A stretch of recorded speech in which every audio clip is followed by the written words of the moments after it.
Today we celebrate Saint Crescentia Hois. Saint Crescentia was born in 1682, the daughter of a poor weaver in a little town near Augsburg. She spent playtime praying in the parish church, assisted those even poorer than herself, and had so mastered the truths of her religion that she was permitted to make her first Holy Communion at the then unusually early age of 7. In the town she was called a little angel.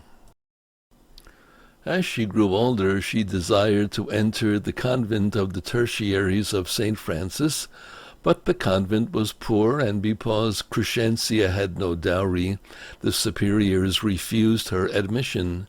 Her case was then pleaded by the Protestant mayor of the town, to whom the convent owed a favor. The community felt it was forced into receiving her, and her new life was made miserable. She was considered a burden and assigned nothing other than menial tasks. Even her cheerful spirit was misinterpreted as flattery or hypocrisy. Conditions improved 4 years later when a new superior was elected who realized her virtue. Crescentia herself was appointed mistress of novices. She so won the love and respect of the sisters that upon the death of the superior, Crescentia was unanimously elected to that position. Under her, the financial state of the convent improved, and her reputation in spiritual matters spread. She was soon being consulted by princes and princesses. Bishops and cardinals, too, sought her advice, and yet, a true daughter of St. Francis, she remained ever humble. Bodily afflictions and pain were always with her.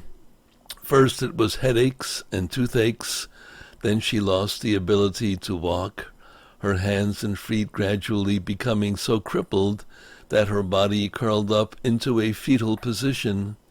In the spirit of St. Francis, she cried out, "Oh, you bodily members, praise God that He has given you the capacity to suffer."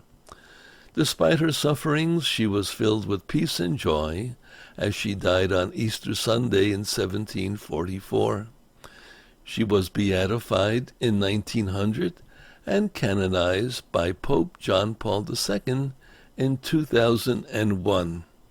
Although she grew up in poverty and willingly embraced it in her vocation, St. Crescentia had a good head for business.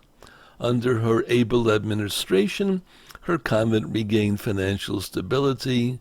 Too often we think of good money management as, at best, a less than holy gift, but Crescentia was wise enough to balance her worldly skills with such acumen in spiritual matters that heads of state and church both sought her advice.